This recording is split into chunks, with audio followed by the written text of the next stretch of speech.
That generous introduction about me. All the respected dignitaries on the dais and off the dais, I'm extremely happy to be present here today. I'm deeply grateful to be bestowed this opportunity of being the keynote speaker for the 15th Global Healthcare Summit organized by API, American Association of Physicians of Indian Origin, who are one of the largest medical ethnic groups and the voice of 80,000 doctors in America of Indian origin, who are constantly in the pursuit and being committed to making quality healthcare accessible and affordable to the people of India.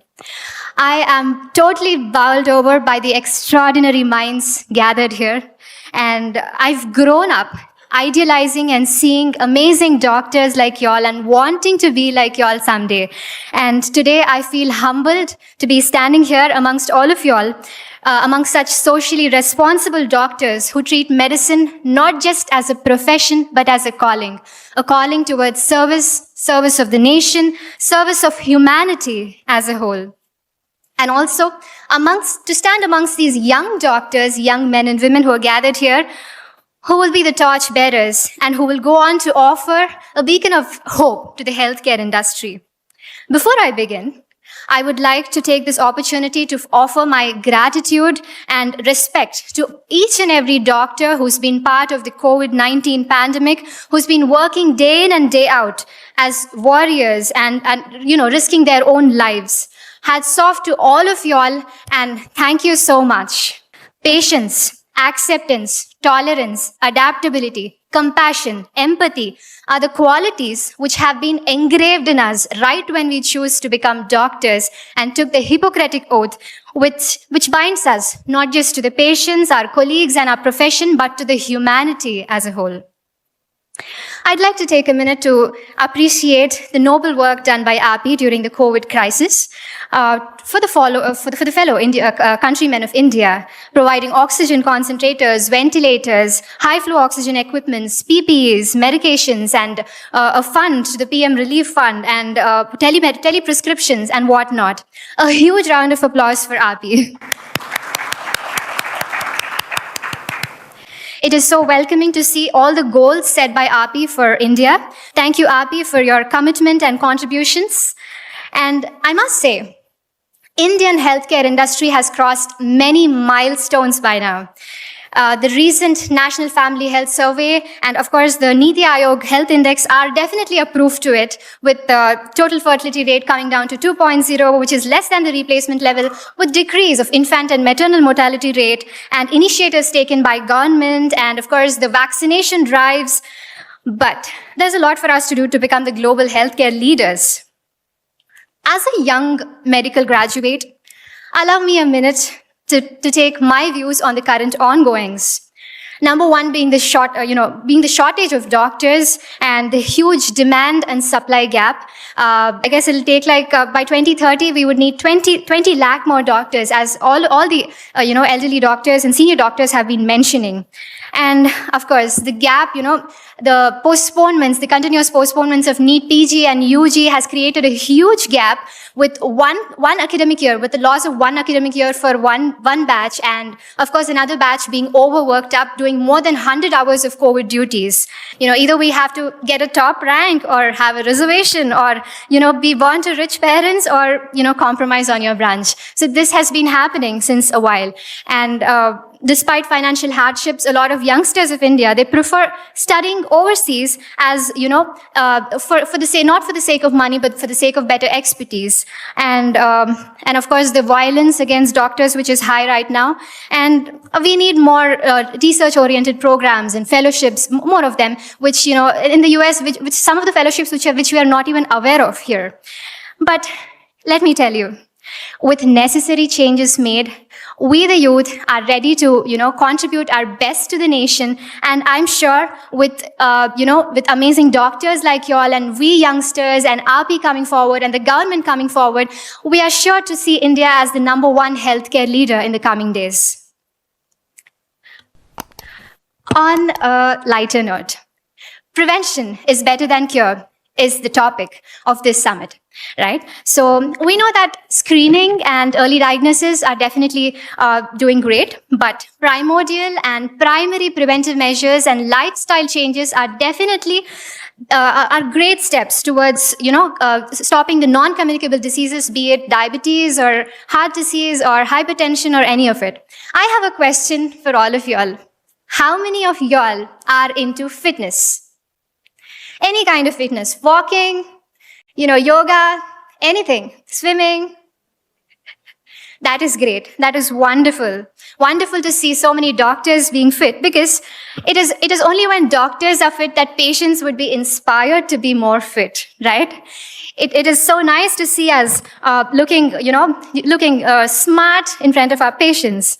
And of course, as doctors, we get to stand 8 to 10 hours a day, and we need strong back and strong leg to be standing for so many hours a day. So it is extremely important that we keep ourselves fit, right? And we keep talking about diet, nutrition, and fitness, but how many of us make time for our own selves is important here, because you doctors are the most precious people of our society who are, who would be treating millions of patients. So if you don't take care of yourself, then who will take care of the patients, right? So self-care, self-love, making time for yourself, for your own self, and being your own doctor is definitely the need of the hour right now. At least 10 to 20 minutes a day. I'm sure that's not a lot for us. We can definitely make more, more than that, actually. Creating a 10 to 20 minute capsule of exercises for all of us to stay fit. And, we all know this fact that health is wealth. And of course, the WHO, I'm a yoga practitioner, a certified yoga practitioner and trainer who's been training so many students and the police academies in a lot of places. And what I realized while doing yoga is that it deals not just with the physical aspects, but also with the mental, physical, emotional, and psychological aspects, which perfectly fits into the WHO definition of health, which says health is physical, mental, emotional, and psychological well-being, and not merely absence of disease or illness. Introducing yoga or any sort of physical activity into the, right from the childhood will develop a lifestyle habit and prevent them from having non-communicable diseases in their future. Not just that, it is also proved that waking up early in the morning and doing your exercises early in the morning has proved that those students are more productive and attentive. And of course, we would definitely want to look smart and more impressive and attractive, isn't it? Yes. Okay, let's keep our profession aside for a while. And let's talk about, I'm sure, behind your white coats, most of y'all are incredibly talented. Am I right? Okay. How many singers in the house? Wow, I see a lot of hands up. At least like bathroom singers, if you are. How many singers here?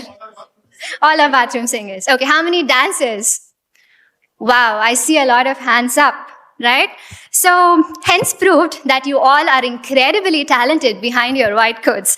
I'm called here to give a motivational talk, but I seem too young to motivate all of you all. But I think this is one of the points I'd really want to concentrate on, that I see amazing people, you could be swimmers, singers, dancers, poets, photographers, actors, bikers, and travelers and whatnot. Why should profession, career and our passion be an either or option? All of us, here are doctors who are specialized into different fields, but what makes us unique is that balance, to be able to balance our passion and profession. Balancing your work and family, it is as important as balancing your passion and profession. So, balancing my profession and passion, I have been doing that for so many years so far. And I realized that passion helps us vent out our stress. Passion helps us in times of crisis. And passion makes life more beautiful than mechanized. I've been a Bharatanatyam artist and given over 2,000 performances for the past 20 years I've been performing. And I realized that it keeps me happy. It gives me joy. It keeps me going. And it is my companion during my hardships. And as ma'am mentioned, I've had this opportunity of performing in front of numerous legends, and one of my favorite being Dr. APJ Abdul Kalam sir. So during one of the conferences, Dr. APJ Abdul Kalam sir has been to my college, and it was an OSMECON conference in 2013, and I got the opportunity to perform in front of him. And what he said on that day about, after seeing my performance is something which is like a message for my life and all of us as well. He said, when art and medicine join together, you create a good human being. Not only you can treat people, you can treat with compassion. I'm sure we all are compassionate doctors already, but I would definitely urge you all to continue your passion as well. Make at least a few hours out of your busy week, one day in a week. If you can, make hours for your passion, then I think it'll keep you happy. I'm sure you're going to see a large difference after you do that. And we know the world is being digitalized right now. It is important to improve the digital presence of medical industry. And the beauty of technology is that it connects us to millions of people. A click of a button helps us connect to millions of people and give them the right medical information at the right time. And the next big thing that is going to happen, that is already happening, is our online clinics. But there are definitely pros and cons for everything. This, the pros we already know, but the disadvantages being that, some of the quacks may utilize this opportunity to give wrong information and wrong treatment, which I think with some kind of regulations from the government, we can definitely curtail that. And I also remember Dr. APJ Abdul Kalam sir saying this, that during the conference itself, he encouraged both medical students and engineers to collaborate together. And we have created a program called MedTech, where both of them come together and exhibit their medical models. The engineers come forward and exhibit their medical models. I think it's a great and amazing initiative. Well, for us youngsters, I see some young people here. Online presence has a totally different meaning. For us, online presence means Instagram, Facebook, right? Snap. So how many of your youngsters are on Instagram?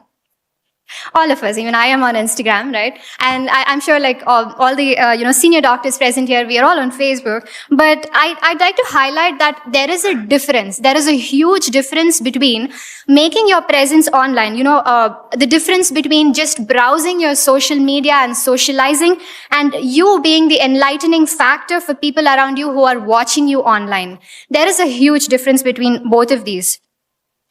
All of us youngsters here, when it comes to online presence, I think it is important that we look beyond browsing the celebrity lives and become an inspiration by ourselves and, become a motivating factor for everybody who's watching you online, right?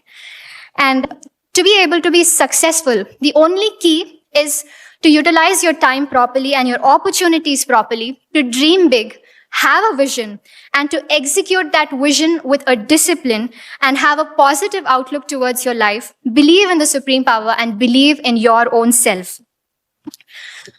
A lot of us see a lot of failures in life. Only when you know how to overcome the biggest failure in your life, you would know how to sustain yourself. I was the All India's Best Cadet of NCC, honored by the Prime Minister and President of India. Being a doctor, being a Miss India, being a Bharatanatyam artist, a yoga practitioner, a philanthropist, and eco-activist, I can assure you that I have seen failures in every step of these achievements. I have failed once, I have failed twice and thrice. But, waking up again the next day morning and having a new hope again is what made me stand again in front of y'all. There is a difference between winning and being successful, okay? I never considered winning any of these competitions as being successful. For me, success is about, waking up after you failed. For me, success is about overcoming the challenges and societal norms, being disciplined, being consistent in your hard work. Being happy with what you have and satisfied with what you have is success for me.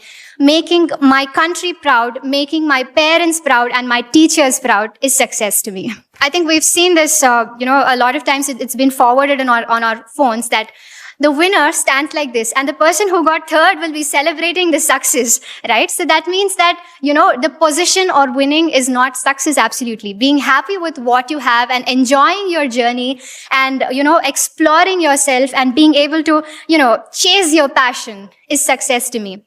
And at the end of our lives, there shouldn't be any point where you look back and say, I wish I had done that. There should be a point where you have to say that I chased my passion and I did that. But I must say this is just the beginning of my journey when I'm talking in front of legends like all of y'all. As I said, I grew up idealizing doctors like y'all, amazing doctors like y'all, and wanting to be like y'all. With all your blessings, I promise to serve my nation with total dedication and responsibility. And I must say, for all the youngsters here, the senior doctors would be passing on the torch to all of us. And I'm sure the torch is being certainly placed in the right hands. Thank you so much for this opportunity. I am deeply grateful for RP for giving me this opportunity. And I must say that,